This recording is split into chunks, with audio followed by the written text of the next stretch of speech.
Rattle, and Troll, a show for the serious fishermen, as well as the novice looking for tips from the pros. Shake, Rattle, and Troll is brought to you by Bill Luke Dodge Chrysler Jeep.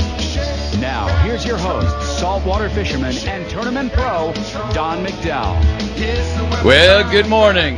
Guess what? This is not Don McDowell. There's a cruel twist, an irony here. Don McDowell and Patrick McDowell are both out javelina hunting. John Colazar, the hunter, is now in studio doing fish reporting. So, with us this morning, we have Jennifer Duff from Labina Lures. Good morning, Jennifer. Thank you for coming in. Good morning. I was going to say, Don never looks so good as I look across the room. We'll delete that for the record later. Nobody's going to hear about that one. He's off someplace. He won't hear.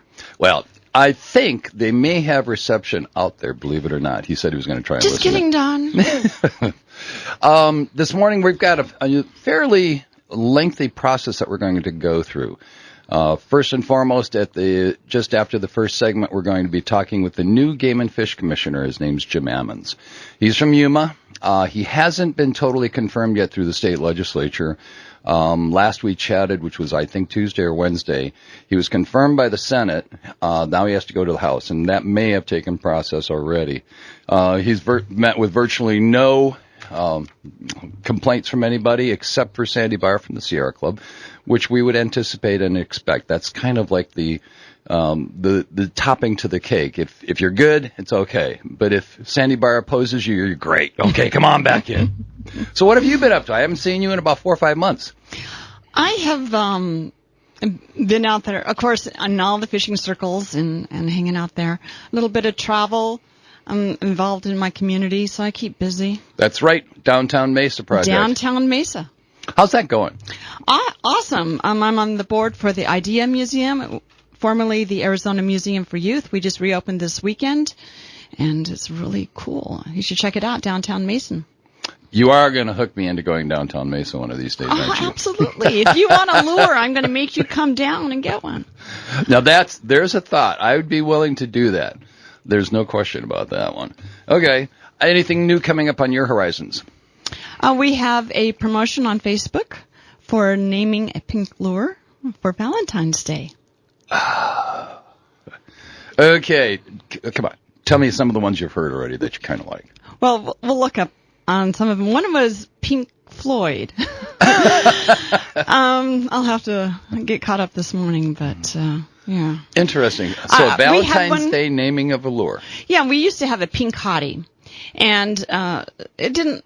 I phased it out, discontinued it, it stopped selling. It was a bright pink bubblegum lure. It had a red heart on it. Of course, once you discontinue a color, everybody wants it. Yeah. Right? And so then there's all this demand. And I said, well, if you name it, you can have it because there's only one in existence right now.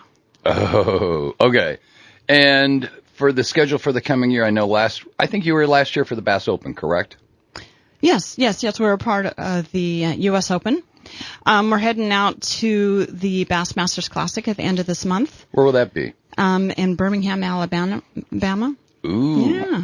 Alabama. Now, since I'm the novice in this deal, how many teams will be, or how many individuals will be participating in that? I'm not sure the total number in the field. As far as from Arizona, we have Cliff Perch. Of course. John Murray. Uh-huh. And Dean Rojas. So just the three of those? From Arizona. From Arizona. Oh, yeah. The field is, I think, 35 or 40. Oh, okay. So we have strong representation. This is the Super Bowl of bass fishing. Now, how does that compare to the U.S. Open? U.S. Open is an invitational tournament in which anybody can enter. You just pay much the money. Like golf. Yeah. And so the Bassmasters Classic, you have to qualify through the Bassmaster tournaments, and there's all these. There's the Central, West, East circuits as well as the Elite Series. You have to qualify. It's very, very difficult. It's very difficult to qualify, and it's quite prestigious to go. Based on what I saw last year from Clifford Perch and John Murray, I knew that. And then Mr. Rojas came in. I saw his name a lot coming up the list on a lot of the top 10 finishes. Yeah. So he did really, really well. Clifford Perch has been doing extremely well. It's amazing for somebody who lives up in the Payson area to be doing so well. Only because, Roosevelt's had its, Right. for the longest time, it was a Great Lake. Now we're seeing that decline. As a matter of fact, some of the tournament fisheries are starting to walk away from it because of what they're having problems with the bass fishing. Yeah, the gizzard shad seem to be causing havoc. That is the assumption. Now it's just proving it before we do anything. And, of course, that's part of the process that we have to go through most of the time. Yeah, unfortunately, we have to have great catastrophes before something happens. You know, for a novice like myself, it's something that you don't necessarily see all the time. That's why I was saying Clifford from Payson, in all the states that have some multitude of lakes, like Michigan, which had, or Minnesota, which has 10,000 lakes. Right. Here in Arizona, we've got some scrappy poundments that all of a sudden people are coming out of the woodwork and trying to do well, and we've got 3 people who are representing the state of Arizona based on impoundments only. Well, you got to understand, in Arizona, we don't have any natural lakes. We have just reservoirs, right? Correct. And if you want to be a great fisherman, you better work hard at it. Fish on a reservoir that doesn't have the populations they do. You don't, or structure. And slop fishing doesn't fly on our lakes. See, this is why I learned. Interesting. Have you heard from Don lately at all? Don McDowell? Yep. No. Okay. Heard. Well, we're gonna probably have after we're had our opportunity to work with the new commissioner, you and I get to chat about the Fish and Wildlife Services, their fish hatchery. I forwarded some information to you, and I've talked to some of the members of the Game and Fish Commission as well as the department. And the biggest issue that we're going to have facing us in probably the next 3 years is going to be a determination of priorities from the hatchery services as to what they're going to do and what they're going to prioritize. You got a chance to scan it. What's your initial reads on it? Well, I can understand somewhat the prioritization with the budget cuts, that some of the programs will be cut out. However, the revenues to support the hatcheries and fishing in general come from the sportsmen. So you can't deplete the trout, which bass fishing also depends on the trout hatcheries because they feed off of them. You can't deplete the revenues in order to make a difference in the... I found it fascinating. I'm looking at it. They have recovery of aquatic species federally listed as threatened or endangered, restoration of imperiled aquatic species to restore to abundance or to prevent further decline. And then third was the listing of tribal programs, which are contractual obligations they have with the American Indian, Native American nations. And then other propagation programs for native species. And last but not least, that which pays for all of the first 4 is the non-native sport fisheries programs. So I'm based on the budget cuts that you and I talked about, you're looking at the last item probably being the least fed. We know that there was over 60,000 trout that were killed off in Willow Beach hatchery this year. And it's not like this was something new or unexpected by the federal government. They knew that the quagga-mussels had blocked up one of the tubes for water and that there was nothing else that they could do about it, quote unquote. And so they let them die off.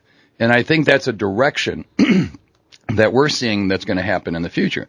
There is also a rumor, and I love doing this, that one of the top officials from the Department of Wildlife is the romantic liaison with one of the top officials for the Fish and Wildlife Services, so that the Defenders of Wildlife's agenda through pillow talk may have vaulted to the top based on commonality and an attitude adjustment, shall we say. So that's the scuttlebutt that we're hearing. You put eloquent words to it, though. I'm trying to dance lightly around the topic I can tell. a little bit. But yeah, we have heard that there was a female from the female persuasion from Defenders of Wildlife who's attracted and in a romantic relationship with a male of the Fish and Wildlife Services, which makes for interesting dialogue when you concern that perhaps there may be a lack of clarity on his part when he's making these determinations. But I understand and you understand both the need for federal involvement in a lot of our programs. Most of the time, though, we're looking for a partner. We're not looking for somebody to dictate or to mandate to states as to what you will or will not do. And we saw this with the Mexican gray wolf reintroduction. We were supposedly part and parcel of a team that was going to share ideas, collaborative efforts, and bringing back an almost extinct species, the Mexican gray wolf. What we've found over the last 25 years, however, has been that the states are told what they will and will not do, and the federal government basically acts as the bully in the party, saying, you're going to eat this piece of cake, you're going to have this little bowl of ice cream, and we're going to take the rest, and you're going to do what we want you to do. I see this coming again in the Fish and Wildlife Services. That's a danger zone for all fishermen in this state. I agree. I'm part of, as far as Levina Lures, part of the American Sport Fishing Associations and Manufacturers Association, and they have a lot of advocacy in the government, and they are always lobbying for states to be able to allocate a lot of how the fisheries are managed, not so much federally mandated. Correct. And how much influence do you think you have in D.C.?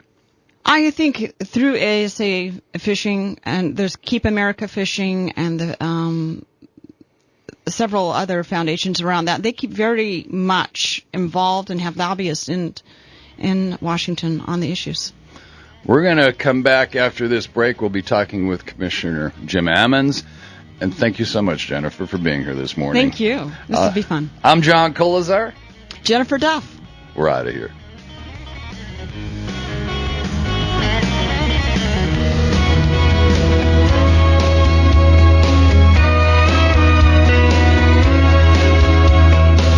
I felt the rush of the Rio Grande into Yellowstone, and I've seen firsthand Niagara Falls. Oh, thank you, Jennifer. Thanks for the dance. Yeah, she's so sweet. She knows how much I absolutely love hearing George Strait, and she always manages to slip in a few of them. All right. We have the new commissioner from the Arizona Game and Fish Department, not yet confirmed, however, in the process, Jim Ammons. Are you there, Jim? Yeah, good morning, John. How are you? I'm good. All right, we chatted earlier this week. You've gone through the process in the Senate. You've had confirmation from them, correct? You went through the subcommittee as well as the Senate as a whole? Yeah, full Senate confirmation on February the 4th. How about the House? There was talk that it might possibly happen already. Did it? No, I've gone through the whole process. I'm officially seated on the commission. Oh, perfect. So you are in. Congratulations. And my first meeting was Friday and Saturday. Well, let's talk about Havasu that. City. Yes. Yeah, that was up in Havasu City. Right. You know, based on, obviously, you're representing Region 4, which is Yuma, and Yuma has had a long and distinguished history of having commissioners on the Game and Fish Commission. It seems like it's a rite of passage. I read through your resume, and of course the Arizona Deer Association wrote you a letter of support early on in that process. You're a third-generation Arizonan and have been active, obviously, within that sporting community through the Yuma Valley Rod and Gun Club.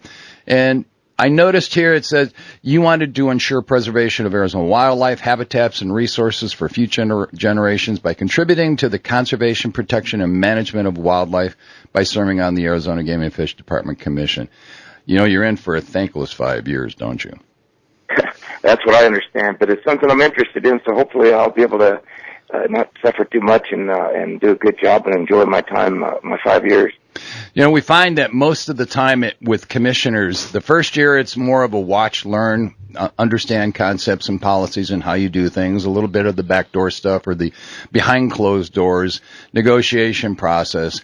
And then as the years go by, you finally get to the point where you're understanding everything. And every commissioner who's on his way out the door always says, you know, if I could do it all over again, knowing what I know now, I would be so much better as a commissioner. And then it goes on.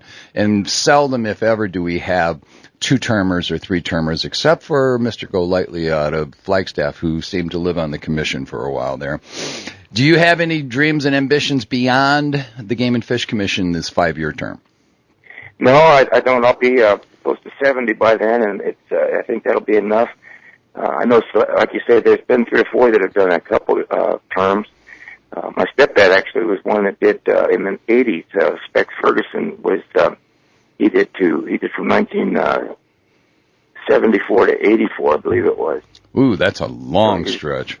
One of the rare ones, yeah. And that's where I kind of got exposed to it and had some interest in the commission through watching him and what he did. So. Now, in terms of, are there any special or pet projects that you're going to bring forward as a commission, or something that you have a wild passion about that needs to be addressed that you see? Is there any of those types of issues that you saw coming in? Well, I've got my love of the bighorn sheep, and for them, with the mountain lions and Kofas, and I don't know if there's anything that can be done about it, but if I had to say one thing, it'd be on the top of my list, it'd be keeping a close eye on that. You know, that brings up an interesting point. In today's republic, of course, Sandy Barr seems to have carte blanche to getting in to the republic anytime she wants. And her pet this week was stating that the Arizona legislature wants to put wolves on the brink and is again promoting the extermination of these wolves. That's a gross misstatement on the part of Ms. Barr. I don't think that anybody in the state of Arizona wants extinction of any species. However, they do want some accountability, and particularly for those people, it's as if the wolves have more right than cattle ranchers or anybody, based on the fact that maybe there is some predation of cattle or livestock. That's their livelihood. Where do you think the balance is going to be in the future with this project? Well, that's one of the things that I'm just getting up to speed on, and I don't know how much longer it's going to take, but I know there's some ground rules, and we're the commission and the department are living within those, and actually I think that it's gone from this last year went from 75 wolves to 83, which is right on the program that we're supposed to be following. And I know I was at the meeting in Pine Top where they felt that they should expand the area. It was like the New Mexico border to I-8 to I-10. I think that's unrealistic. Well, the Mexican gray wolf, and I've been involved with this for a number of years. I remember when they were preparing for the release of these, they had them in captive bird pens, and they were feeding them roadkill elk. That was their subsistence. That's what they were training them on. And since they were released, they've shown very little incentives to move out of any area that has elk. And consequently, you could have them probably going across the rim country, but for them to expand beyond that, and that is the claim right now. I mean, it's no secret that Sandy Barr and Kim Crumbo from the Grand Canyons group, they want wolves through the northern edge they want them north of the Colorado, which of course my statement is, over my dead body, are you going to put wolves up there because you don't have the wildlife to support it?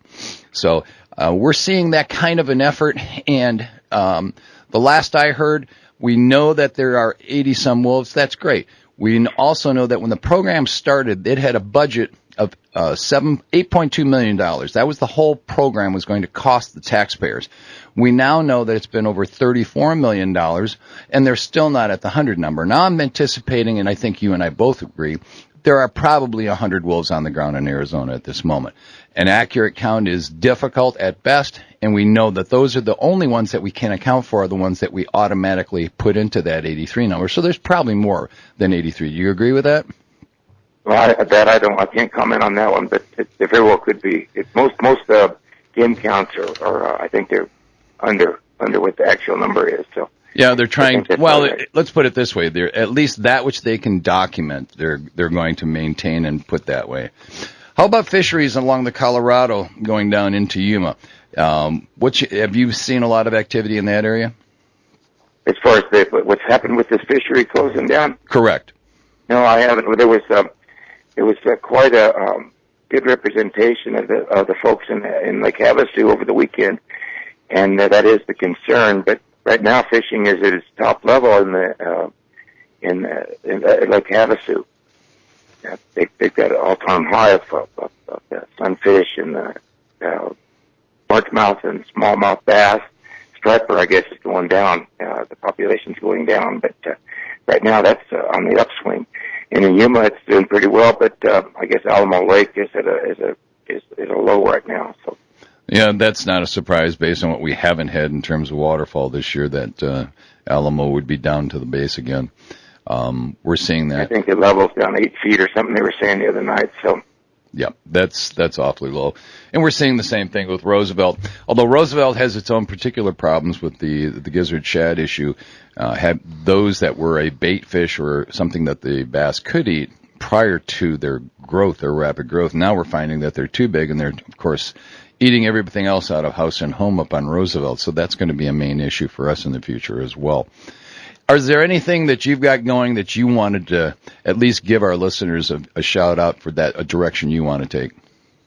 Not really. One thing you did say that, yes, I'm from Yuma, and we're proud to have had, I think, 8 commissioners over the years from Yuma, but actually it's the whole state that I'm representing, and I'm a member of several clubs, sportsmen's clubs, and I will be getting input.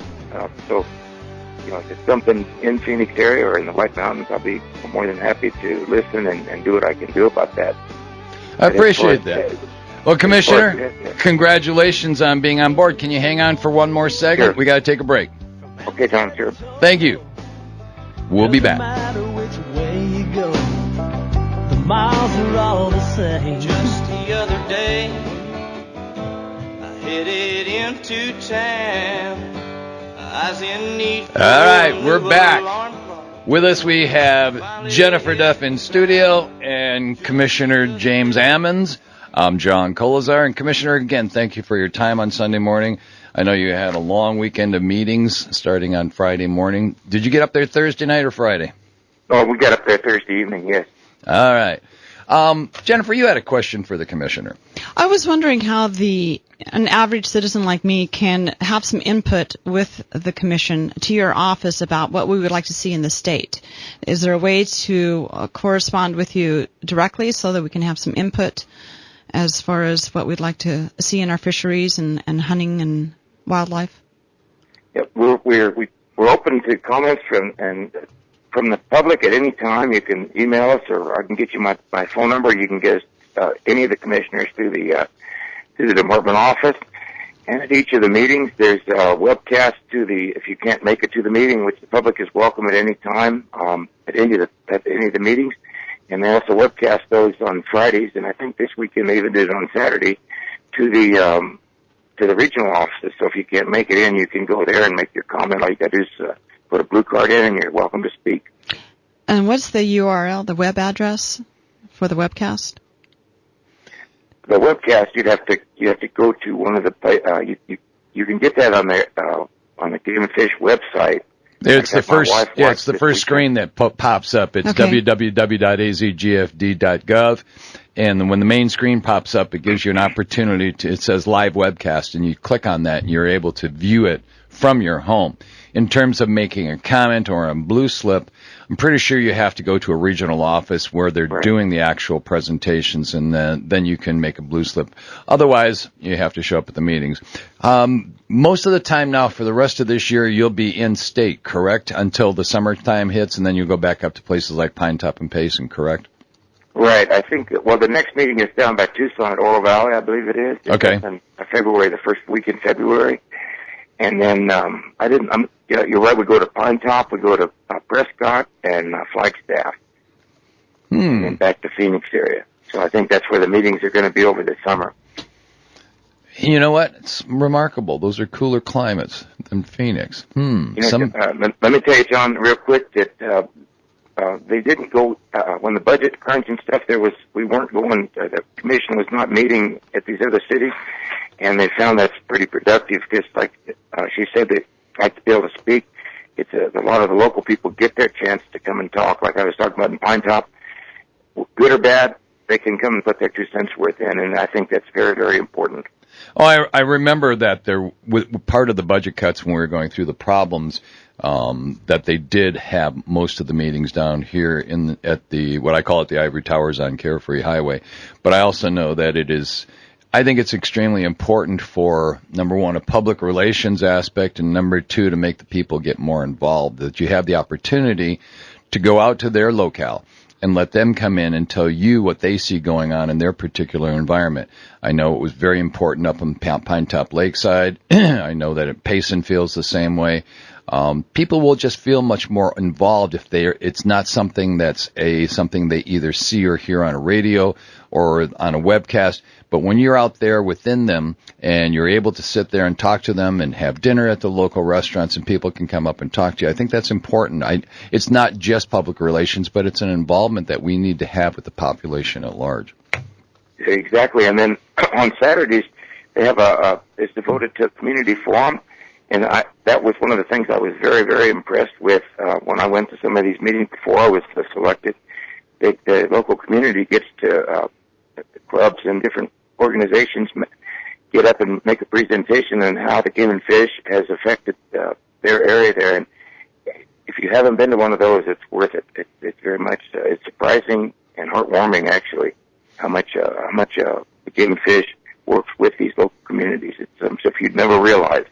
Well, I know that I've worked with the HPC out of Payson for the last 6 years now. I go up for their quarterly meetings, and we meet with the ranchers, we meet with the Forest Service, we meet with the game and fish wildlife managers for the unit. And I think it's really critical that those people who want to know information, it's there in your local communities. And part of that is the HPC groups, the Habitat Partnership Committees, submitting projects for the big game funds that are available to improve habitat and wildlife, to sit down at the table with those people who are making the decisions and finding out the whys. I think that's the biggest thing is the scuttlebutt or word of mouth that goes around. And it's like you tell one person one thing, by the time you tell it to 10 others and it comes back to you, it's totally distorted and it's not even close to what you said to that first person. But as word goes by, and I don't think there's any intent to change anything, but rather it's just what happens because we hear what we want to hear sometimes. And it's not a positive or a negative, but your involvement with the HPCs and some of those things I think are going to be critical in the future.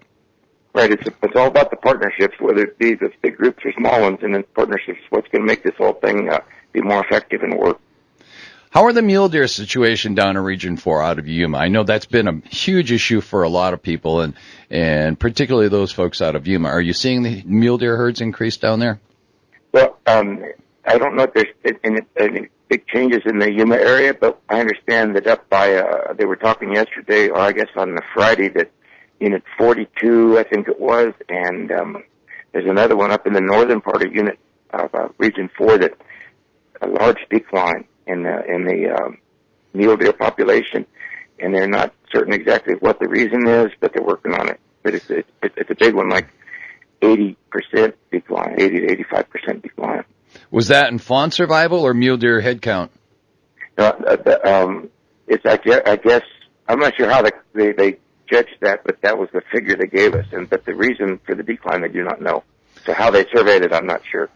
I know that the Arizona Deer Association funded about 10 years ago, or maybe even a little bit longer than that, the 3-Bar Wildlife Study Area, where we had a 1-mile enclosure where we had 20 does who dropped fawns, and they monitored and tagged 20 does outside of that enclosure in the same.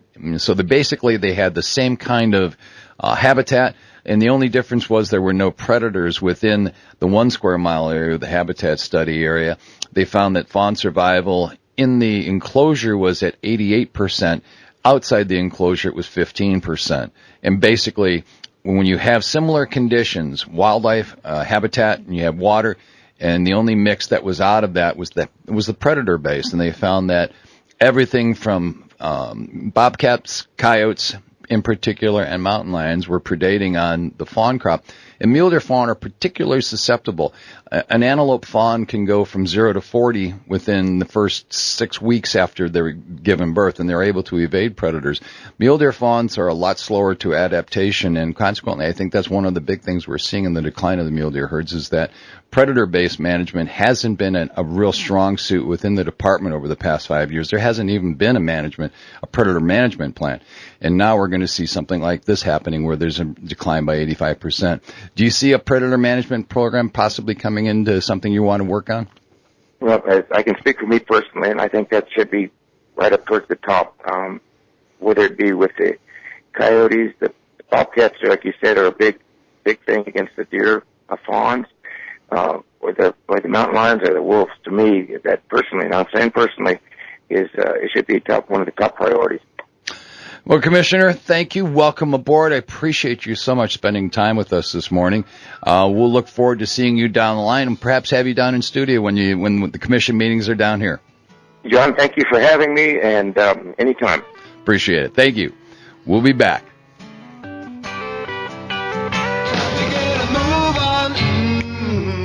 We will yell with all of our might. Catch us if you can. All right, we're back. Good music, Jennifer. She always does so well. If you can remember the Dave Clark 5, you've been around a while. And that's being gentle, right? Exactly. All right, let's talk about your and my impressions of what we consider to be a huge concern, and that is the fishing direction that the federal government is going to take. You had some questions. Well, I'm just getting caught up on what's going on with the hatcheries. Mm-hmm. Of course, my focus is around bass fishing, but as a whole, fishing matters because it all affects each other and the management and what we believe in as sportsmen. Sportsmen support wildlife. People think, oh, sportsmen, they take away from, killing and whatever. You know what? We pay to have it managed and it to be healthy and to be vibrant. Without us caring about it, there wouldn't be. Based on our population, if you look at it, at the turn of the century, the 1900s, we were very much void of wildlife. There were no elk left in Arizona. As a matter of fact, the Merriam elk, which is native to Arizona, was basically exterminated. Subsistence hunting, for whatever reasons, the population densities, and maybe it was because it was more of a plains elk rather than like the Tule, which is a mountain elk, or the Roosevelt elk, any of those. It changes. There were no elk left in Arizona. I think it was 1912 or 1913. Dr. Looney from Prescott, he helped and he went through the Secretary of the Interior, and they imported 75 elk from Montana, Yellowstone. They were starving up there, so we paid $5 a head, and I think they threw in like 3 or 4 extra animals. But that first herd came into Winslow, and the population of Arizona had agreed to have them. They released them into the Chevelon area, and that's where our elk herd started. There were no elk. We have a Rocky Mountain species. We do not have a Merriam.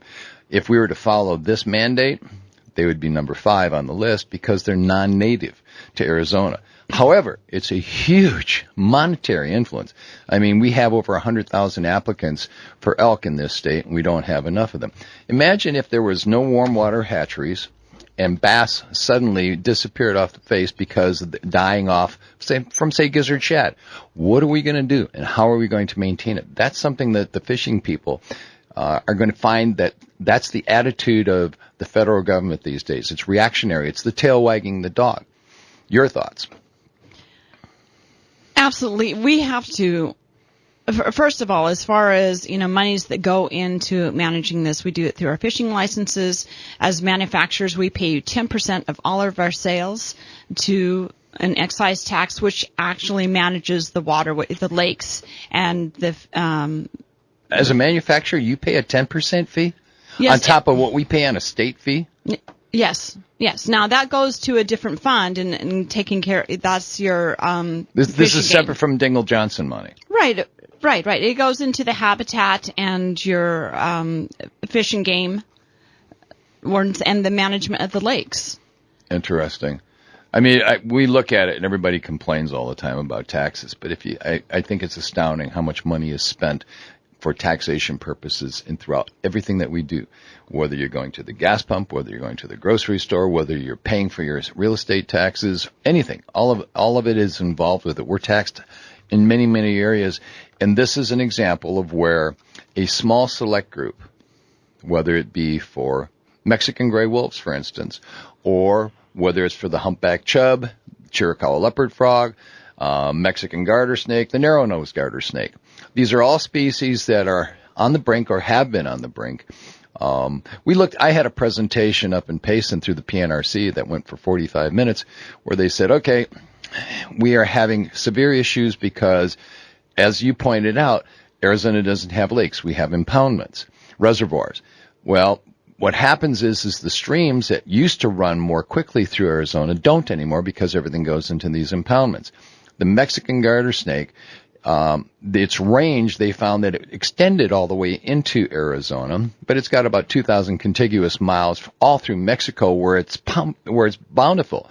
You don't have the issues that we have there, I have up here. They went and did some surveys, and they found that, okay, we're really running low on Mexican garter snakes, as well as the narrow-nosed garter snake. So what they're thinking about doing is they're thinking out of adjusting any of the stream areas, the riparian areas along all of our lakes and streams coming into our impoundments, and we're going to make those non-grazing areas. So what we're going to do is cut off a water source for range animals so that we can have the Mexican garter snake, which is endangered here in Arizona, but is bountiful in Mexico. That's the issue that I'm having a problem with. There's also a lot of talk about endangered species, and yes, I believe in protecting them, but they are in declining numbers because of some kind of environmental issue. Correct. So you increase the numbers, but still the environment does not support their... So then it's putting everything out of Mother Nature's balance. So it can be overdone. Yeah, sure. It's the law of unintended consequences. We don't know what we're doing anymore. I mean, quite frankly, there's a lot of speculation, but nobody's proved a single thing about what's going to happen or not going to happen. I know that the reintroduction of the Mexican gray wolf, or a good example is all the trout that died off. They knew they were having troubles at Willow Beach. Why? The quagga mussels. Don has been sitting in this seat for the last 10 years screaming bloody murder about quagga mussels, don't move a mussel, and the fact that there was no enforcement. We had education galore for the past 7 years. I've seen it everywhere. You've seen it everywhere. Don't move a mussel. And yet what's one of the biggest closure rates we're going to have now, and the die-off of 60,000 trout, was because of quagga mussels lining one of the tubes and presenting a failure. It's kind of karmic, isn't it? When you I don't think do so. something about it, then unfortunately it affects us, but it's right in their face by having these mussels clog down the filtration of the waters, right? Oh, absolutely. And also the low water levels allowed the vegetation to grow, which also clogged the system. And now we don't have the money to fix it, and so all these trout die, which will affect not only the trout fishing, the striper fishing, and the largemouth bass. So it goes all the way down the chain, which affects our It's a sport spiral fishing. effect. And the economic output around there, which is the dollars that go into supporting the program. Now, how long have you been in Arizona? I'm native. Wow. 29 years now. Just kidding. Red alert, red alert. I knew it. I thought you were I over shouldn't 21. lie on a Sunday. No. I've aged badly. You've aged well. How's that? Well, you're kind. Mm-hmm. No, so you've seen the rapid change. I've only been here for 30 years. So I have seen what I call my line of point when I came into, the Superstition, freeway, that only went out to Country Club. That was it.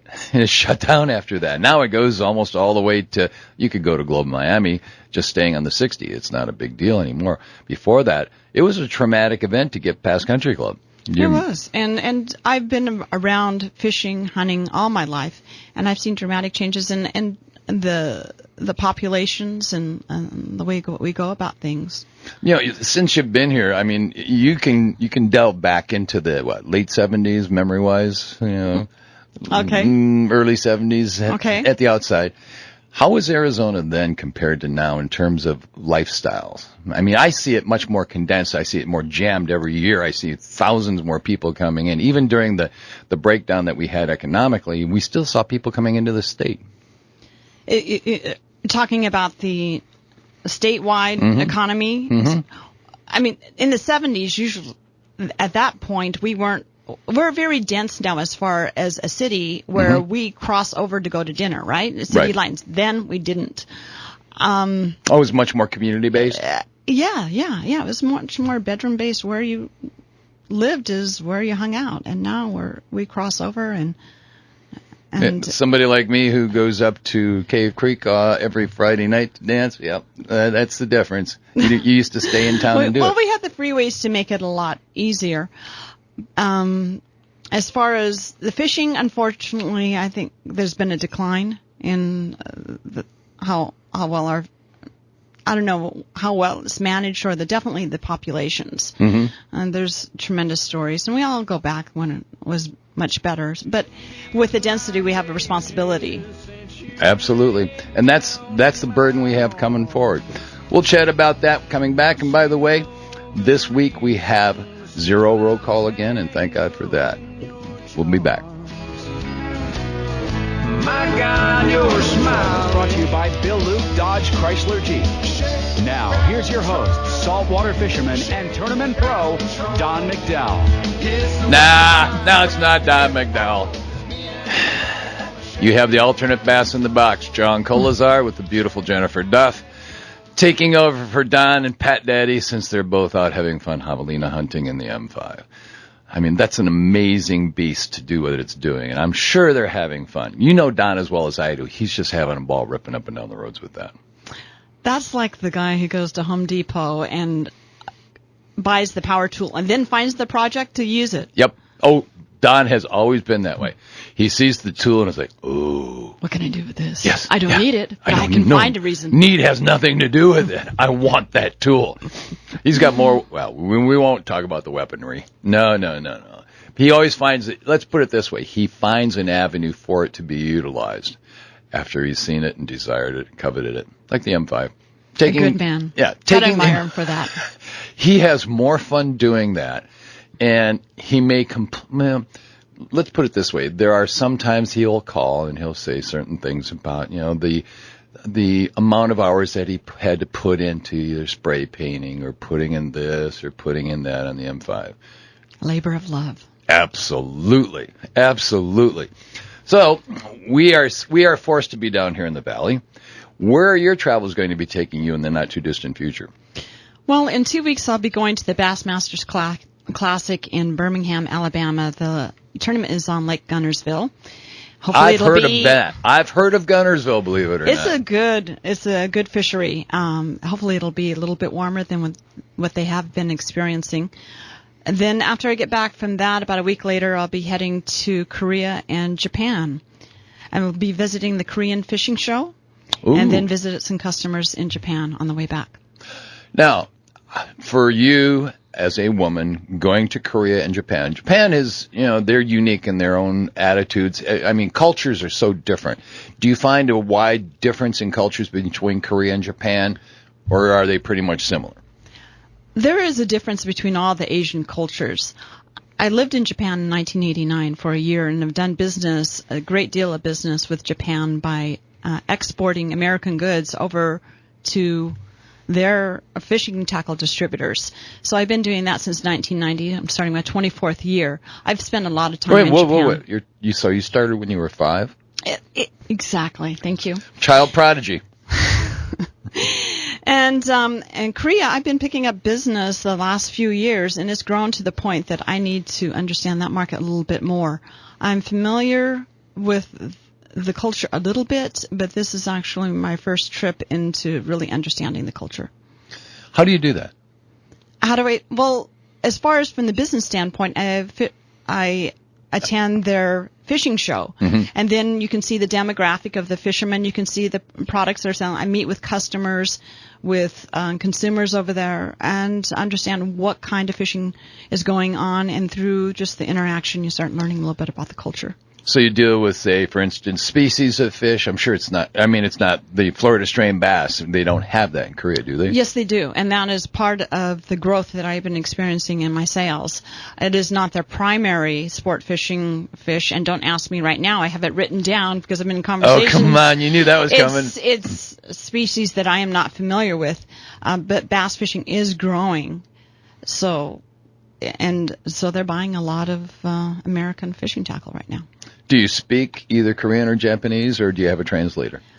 I speak a little bit of Japanese. My assistant is Japanese. We do that a large volume with Japan, so we correspond in Japanese with them.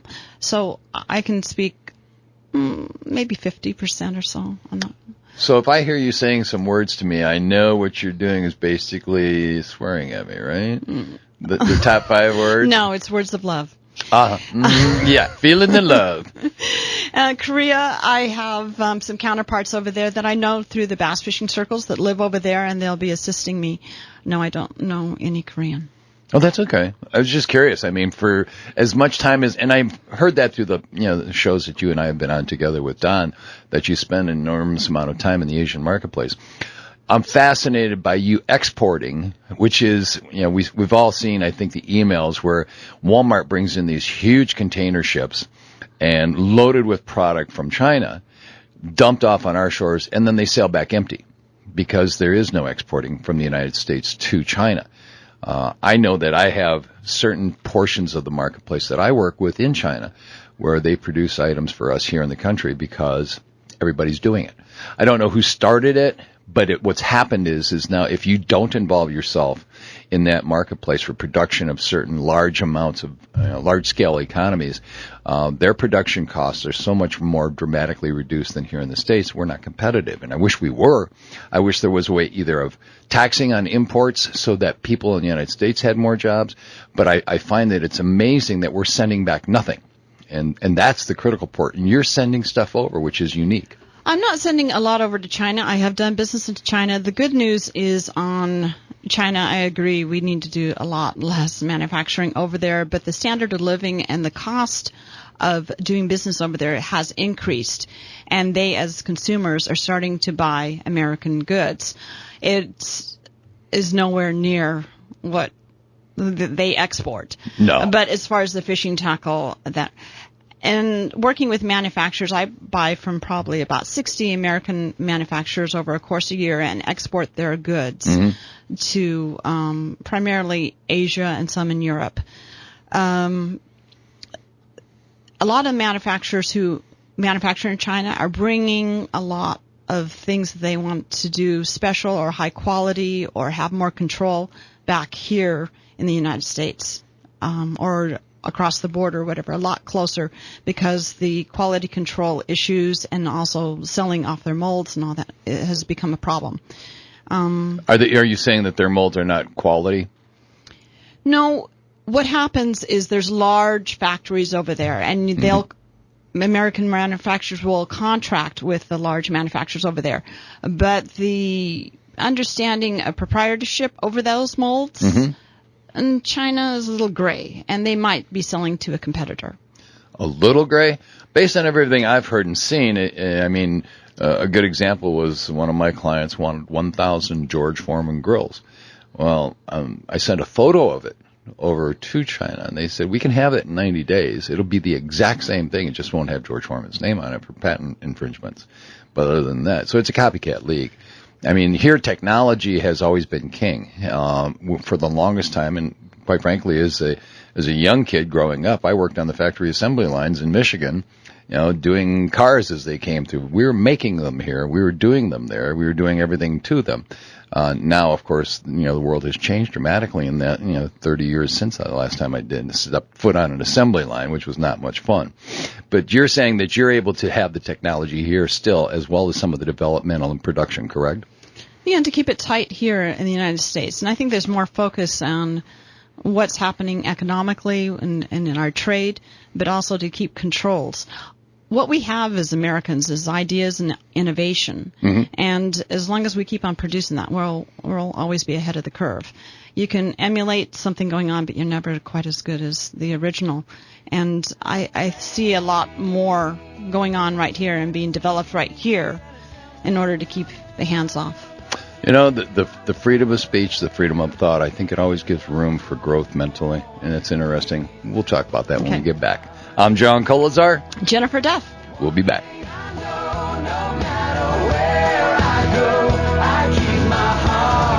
Friend says it's the end of time, and the Mississippi River, she's a going dry. Yeah, the Mississippi may not be going dry, but we know some fish hatcheries in Arizona are doing so. Jennifer, while we have an opportunity, have to mention Bill Bass Days is coming up. Yes, that's an exciting time of year. It's for everybody from your 1-year-old all the way up to a 100-year-old. Anybody can win. Yes. And that's the key, is you're not relegated to lures. You're not relegated to having me in a boat. You can be a shore fisherman with a water dog, and you could win that $10,000 top prize. And it's the one time a year that those water dogs will outproduce lure fishing. Don't think you have to be an expert fisherman in order to win money. All you have to do is throw out a water dog, sit back and relax, waiting for the end of the line to tug back. Are you going to be in a boat? I possibly could. Possibly, if you're going to be back. Yeah. I'm just returning for Korea on the 14th, so we'll see. Well, you'll miss opening day, which is fine. Gives all the rest of us guys an opportunity. You could be out there the 15th and 16th. Yeah. Make a little drive out there. It's a beautiful time of year to be out, regardless. Absolutely. Just so we let all the listeners know as well, we have the Sweet Bass giveaway. Say that 3 times. And there are 15 different items. Entry fees paid for all 3 days at the Bill Luke Bass Days. A day for 2 on Lake Pleasant with Jerry the Tater, the professor on Lake Pleasant. Gift package from TTI Blakemore for $200. 4 assorted fish colors and Westie worms, totaling up to $100. A fat bass custom bait. I have to watch that bass all the time. My mouth, it could get me in trouble. My mother always said that was going to happen too, by the way. And then from Bill Luke, Chrysler, Jeep, and Ram, 2 jars of Hemi barbecue sauce. It proceeds down there. There's 15 different items. And Jennifer monitoring the booth today. This is really nice. I can say Jennifer and you both look at me. It feels kind of, that's kind of, Jennifer. Oh, yes. If you dial 602-277-KFNX, which is 5369, we're going to take the 6th caller and log in for the big Sweet Bass giveaway. I said it right. Okay. The Sweet Bass giveaway. You want to say it from now on for me? Sweet Bass? Yeah. Thank you. It sounds better coming out of you than me. You can get Kiss My Bass lingerie at Bass Pro Shops. You're familiar with that? Yeah, unfortunately. We need to talk. I'm not going to go there. Not going to go there. Not today. All right. Your schedule, you're going to be over for a period of about 30 days? No, I'm going to the Bassmasters Classic. Right. Oh, that's right. And for Rico Lures, look for us there. And then I will be working on my exporting business in Korea and Japan for about 10 days. 10 days. Mm-hmm. Then you're back here. Mm-hmm. And then you're here for the summer? Just running normal business? Sure. No, I'm constantly traveling. I love it. And between business and personal, I'm usually on the road. Must be nice. It is. And you still have time for doing all that work in downtown Mesa and the regeneration of downtown Mesa. How's that going? It's going really well. Yesterday I attended a weld celebration for the light rail coming down. That'll be finished. The light rail coming downtown Mesa will be finished in 2015. There's a lot of things going around the arts. I'm on the board for the Idea Museum, which did a reopening. There's a lot of exciting things going on in downtown Mesa. Now, I was under the impression, I thought that the light rail stops at Dobson now. Is that, or just before Dobson, isn't it? Yeah, it's between Dobson and Alma School. Right, so it's going to continue all the way, how far out? To Mesa Drive. Just to Mesa Drive. So it's got, downtown Mesa is going to be a mess. Is that what all that Main Street activity has been? Is that preparing for the light rail? Is that what it is? Yes, it's going on right now. It's a long process. Yeah, I mean, I studiously avoid Main Street. I mean, I'll go north and south all day long, or I will go on University, or I will go on Broadway, but I will not go down Main Street. All the streets are pretty much torn up, so it doesn't matter, but we still have great access to downtown through First Street and First Avenue. Country Club seems to be the main thoroughfare that I will go up on the most. And Country Club is not torn up. No, not at all. As a matter of fact, I'm amazed. I'm certainly living in Gilbert, which is just south of you. I'm on the south side. I find that Country Club is one of the main thoroughfares that gets the least tear up, and I don't know who designed it, but it just feels more wide and spacious than almost any other street in either Mesa or Gilbert. I mean, if I look at the downtown Gilbert environment versus Mesa, I would consider it almost on a par in terms of you've got population count densities that surround the area, but I think there's more vibrancy in downtown Mesa than there is in downtown Gilbert. It's still a bedroom community in Gilbert. Downtown Gilbert has done tremendous things. It's very small down there, but I commend them on what they have done.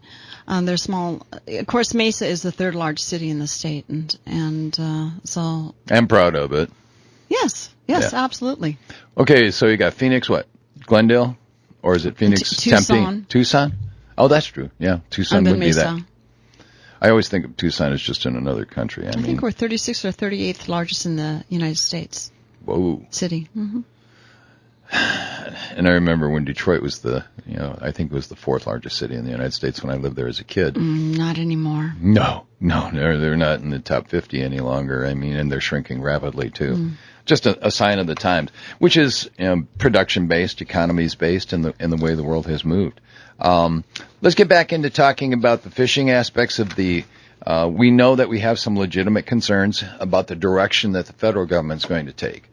And we know that the state, as a cooperating agency with the federal agency, should be partners.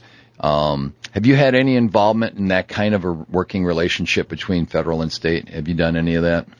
The only involvement I've had is through ASA Fishing, asafishing.org. There's an annual summit, which I went to this Where's that past year. held? It's in a different city every year. Oh, okay. And I thought maybe they flew you into Washington, D.C., where you could meet all the movers and the shakers. No, I fly myself.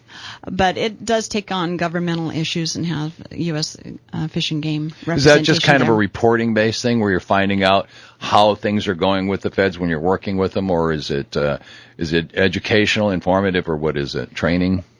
It is for the manufacturers coming together and taking on issues, not only just for the manufacturing and for the business as a whole, but as far as government issues as well. And so there are forums, and we do lobby together to submit bills to Congress. Interesting. Who's your congressman? Is it Matt Salmon? We're Jeff Flake. Jeff. Mm-hmm. Well, he's your the senator. Mm-hmm. Who's your congressman, though, from your district? Is it Congressman Matt Salmon? I know he's Gilbert's. I don't know if he's yours. Kirsten Sinema. Oh, you got Kristen. Mm-hmm. Okay. She's the Democrat she handles the Mesa aspect, huh? Mm-hmm. Interesting. I know one of the things we were talking about, I think that anybody who wants to be elected to an office, whether it's the House of Representatives or the Senate, representing the people, they need to be taking a pay cut in order to go serve, rather than to view it as a career enhancer by going to either the House or the Senate. And I'd like to see that anybody who wants to serve has to have already earned their stripes, made their mark in industry, captains of industry. That's what we were looking for in leaders. People who have succeeded, not people who are part of a system and are making their life through politics. And that's kind of I know that's one of the reasons I really respect Matt Salmon, is that he took a tremendous pay cut to come back and work as our congressman again. He was in the private sector, quite successful doing it. He also does a lot of work with China. And, there were some significant dollars that he lost as an individual to go to work for us in Washington, D.C. And I don't think we see that enough. I'm not going to get much into the politics because we're talking about hunting and fishing. I would say my only criticism about politics is they spend more time trying to get reelected than spending time on the issues. Or dealing with them. Mm-hmm. Yeah. Well, for Raising us... campaign funds. Oh, yeah. Is a huge item. Mm-hmm. Problem. We'll address Mr. Guggenhauer from Payson, Arizona, with his weekly report when we come back. We'll take a look at what's going on in the beautiful country, which I happened to be up in yesterday morning. It was gorgeous up there, 32 degrees and just crystal clear. And that's what we like to talk about. Absolutely. We'll be back. You won't take my gun. My big old bass, kiss my bass. I'm going fishing. Oh, we're back. Speaking of going fishing, Jennifer, you're a doll. Thank you for that. I love it. I'm worried about saying bass, bass, bass, and Jennifer plays that. All right, we have Mr. Guggenhauer on. Good morning, James. How is beautiful downtown Payson today? Oh, beautiful day here today. Just it's almost starting to feel like spring here, John. That's scary. I was up there yesterday, and it was chilly at daylight. It was like 32 degrees, but it warms up so quickly, and it's so awesome after that. Yep, getting up to the high in the 60s now, so spring is not too far behind. And, of course, I dropped off a bunch of literature for Bill Luke Bass Days at the McDowell Casino. If anybody's interested, they can pick up both the cornhole application information as well as all of the Bill Luke Bass Days at the Players Club, courtesy of Karen Amon. We'll have all that information available to you there. Great deal. I'll be spreading the word up in Payson. We actually set up to start playing some commercials and newspaper ads in Payson. Awesome. So there's typically a pretty good turnout of rim country anglers who go down to the Bill Luke days. So we're looking forward to that, too. And the McDowell Casino is going to have a booth at Bill Luke Bass Days this year.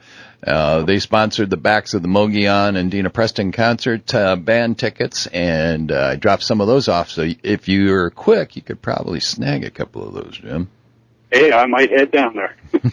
So what's going on in the fishing world up there? Hey, fishing on Roosevelt Lake was called slow this past week by experienced anglers. Most of the inputs I got blame the cold front that we had last week, and those colder temperatures seem to slow things down a bit. Now, having said that, I look at today, and it's a pretty nice day. I wouldn't be surprised if it doesn't pick up a little bit more today. The water level is still at 48%, and the Salt River is flowing at 80% of its normal rate for this time of year. The good news is that because of the moisture that we had last week, the Tonto Creek increased. It's now flowing at 20 cubic feet per second. So most of the anglers, because of the cold water temperatures, were telling me that they were fishing slower and deeper this past week. Carolina rigs and jigs were somewhat successful in 40 to 50 feet of water. A few reports were using a drop shot technique in about 25 feet of water. Now, what was surprising is there were no reports of crankbaits, no jerkbaits, no top water. The inputs I got was that none of those were working last week, and that's different than what we've been getting in previous weeks. So definitely the cold front had an effect on that. There were no specific patterns that were mentioned, nor were there any specific hot spots. It was just kind of sporadic, catching a fish here and there. But the good news is we got the moisture into rim country. And there is snow on the mountaintops, at least down on the Madazelle and up on the rims. So we badly need that moisture, so we'll trade a few days of fishing for the moisture any day. Hey, Jim, how much moisture did you get? Has anybody measured it? Because we didn't get anything here in the valley. You know that. I do know that, and I don't know the answer to that, J.K. I know that it rained pretty good in Payson. It wasn't like a downpour, but a good, springtime kind of rain and cold enough to put some snow on the mountains. Yeah, that snow melt is desperately needed. That's what we need. We need a real good buster to come through and dump about 12 inches right around the Forest Lakes, Wood Canyon Lake area, and that'll just drain off for better part of 2 months. Absolutely. I mean, that's what everybody's hoping for, and we're getting short on time to get that one snowfall, but we're still hoping for it. Do you think the spawn time is going to be much later this year because of the low water levels and the cold front that's come through? Well, I know you're experienced, Jennifer. As you know, a lot of that has to do with the cold fronts. Now's the time of year that we'll start getting them. And it seems like the first or two cold fronts that we get kind of do push the fish back a little bit deeper.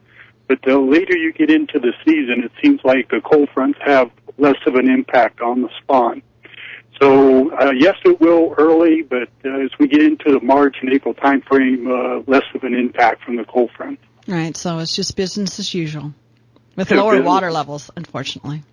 Yeah, we've been talking for weeks here about needing more moisture. At 48% full is, doesn't sound that bad on the surface, but in another couple of months, SRP is going to start draining water out of Roosevelt, and that's where we're really going to see the impact of it. Jim, what's the lowest you've ever heard Roosevelt being at? What percent? I think, and this is under the old dam measurement, it was down to 25% or 23%. And I'll give you a reference. I was driving, you're driving down from the Salt River down towards the dam. Right. The area right across from the dam, it looked like a river more than it did a lake. That's how low it was. Wow. Was that when it was brought down for the dam construction? Yes. So that was a purposeful thing, not because of environment. Right. Rainfall. Yeah, but it was just scary when it started to look more like a river than it did a lake.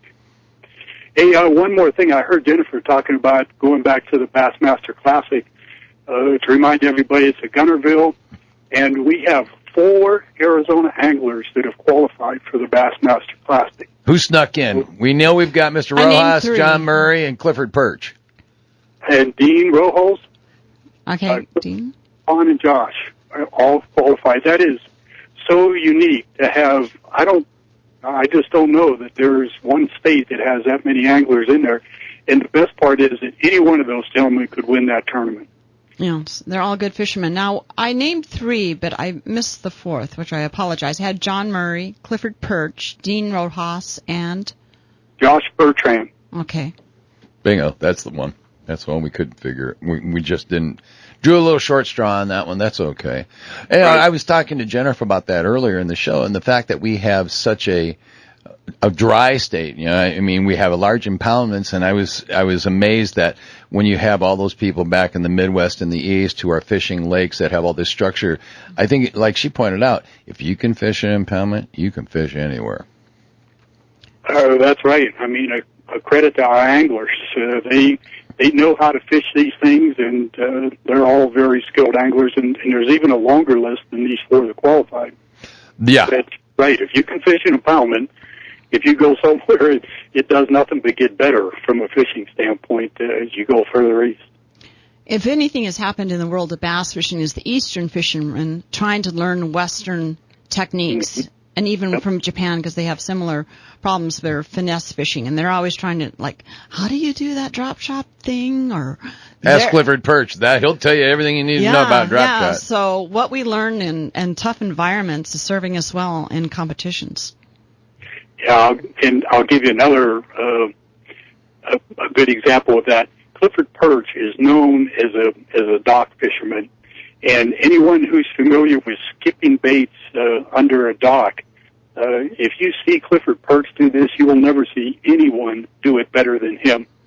It's just amazing how far under brush and docks. So when he goes back east, the Eastern guys have no idea how to do it. Their jaws just drop when they watch Clifford pitch under those docks.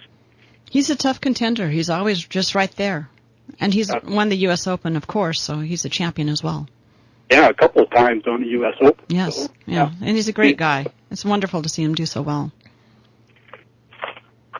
So, I guess if I had to add one more thing for you, John, I'd say that trout fishing on Green Valley Lake, it is phenomenal up there. Any day I go down there during the week and talk to anglers, they all have stringers of fish that they're fishing with. And it's stocked by the Arizona Game and Fish Community Fishing Program. And your regular Class A license is good to fish on community fishing lakes this year. So get out and enjoy the small urban lakes around your area and come to Payson and hit Green Valley Lake. Awesome, James. As always, we appreciate the input. You are truly in God's country. You're right at that buffer. You know, anything coming down the hill and through Rye and everything else, it starts going downhill from there. You stay perched up there in that little fine piece of heaven. I'll try. Thanks, John. All right. James Guggenhauer from Jennifer. Go ahead. I'm sorry, the Princess of Poppers, Jennifer Duff. JK, we'll be back.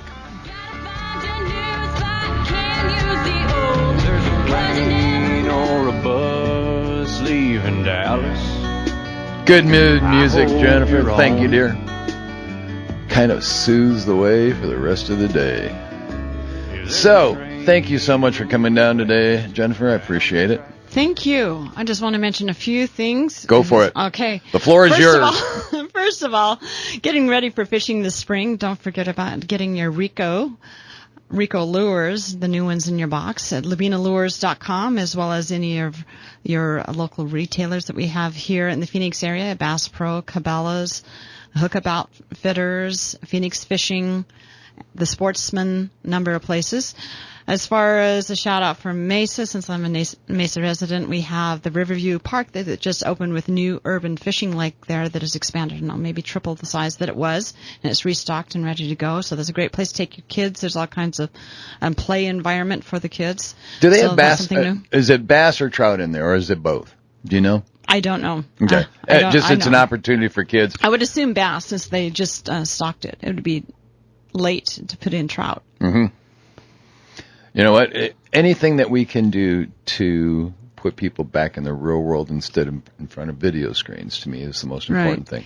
And the Riverview Park is on the backside of Bass Pro Shops. Correct. In Mesa, so it's very easy to find and also get your latest fishing tackle right there. I always compare it between the Bubble Dome, I call it, and Bass Pro Shops. It's the old Riverview area that was a fairly decent golf course for the longest period of time, and is now where they're putting in all the different things that they're doing. Right. And one other thing I would say is just get out in Arizona. The more I travel all over the world, and I travel a lot, but the more time I spend here in our state and what we have to offer, and being outdoors, we have the perfect weather, taking out the kids.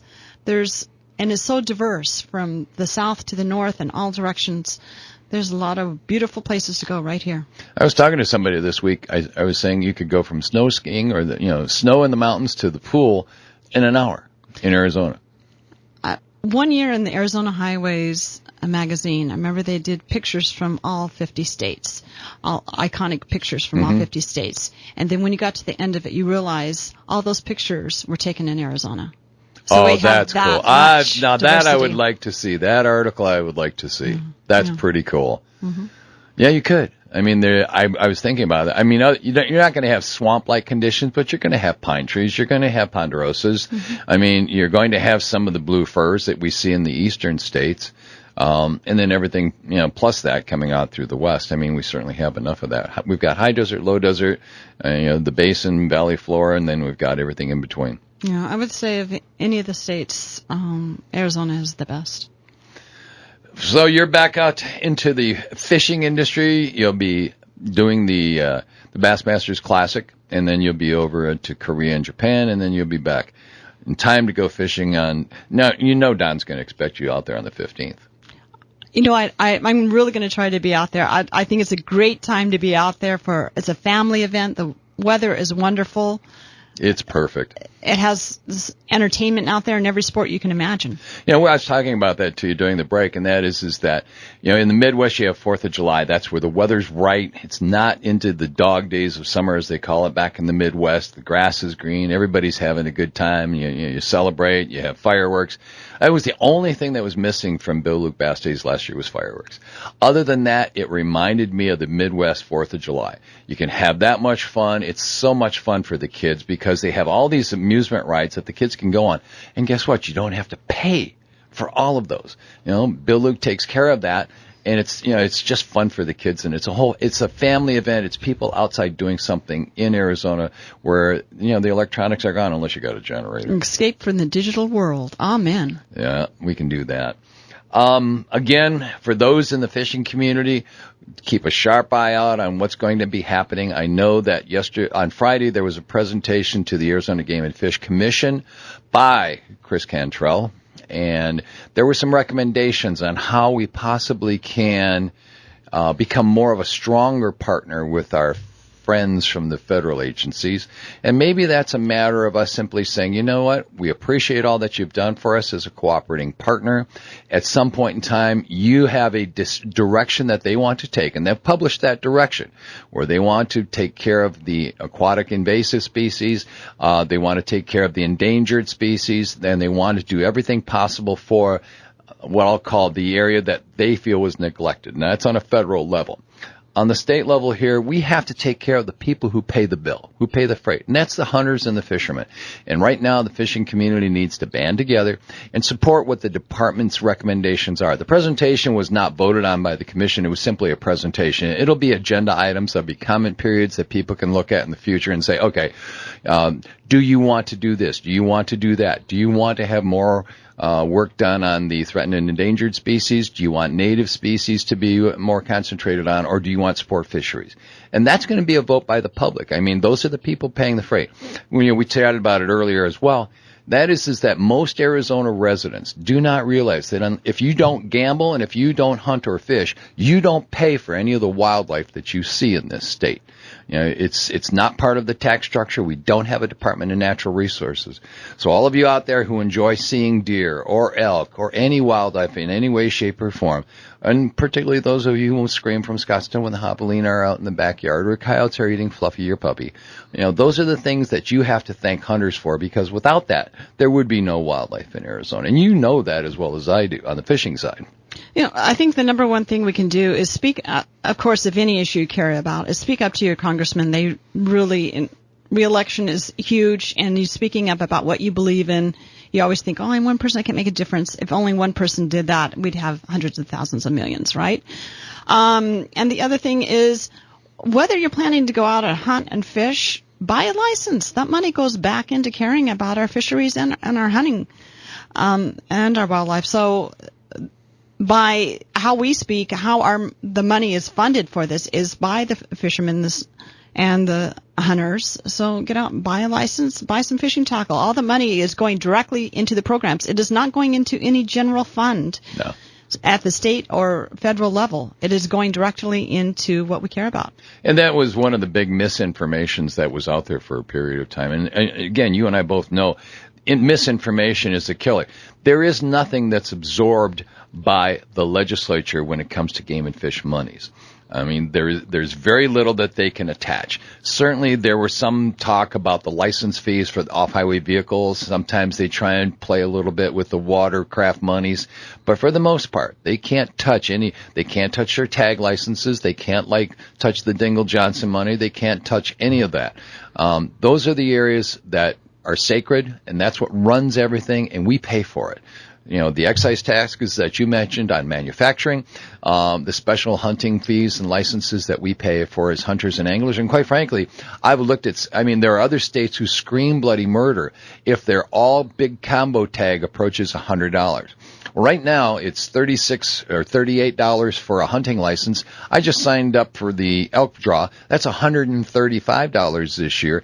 Then I signed up for an antelope tag that's $90. I mean, if I were to drive a big game animal, it would probably be over $3,000, where some states just are screaming about $100 for our tag for all the animals that we can possibly. It's a matter of perspective, what you're used to. You know that. Right. So, yeah, get out there, buy a license, whether you go or not, and spend some money around it, and all that money comes back. And we see all these budget cutbacks, and that's the number one thing we can do in putting more money back in. Well, I think that sport fisheries, particularly the hatchery business, that's our future. We need the eggs. We need to make sure that we have the fingerling fish that need to be put in. We need to address the issues of some of the sick lakes. And, quite frankly, now we think, and pretty sure that Roosevelt is a sick lake. The gizzard shad have taken over all the food base. They're not a sport fish that anybody wants. Don's talked forever about doing a number of things, selected doses of, particular poisons, which nobody wants to do, or same dipping. That's one of the things. We're going to have a great weekend. We're going to finish it off. I appreciate you coming down. Thank you. Enjoy your photo shoot up in Cave Creek today. Have a ball up there. I'm going to go hiking. And for everybody else, Don, thank you. I hope you're doing well up there. I hope the javelina come to you today. I know they weren't cooperating earlier. Everybody else have a great week.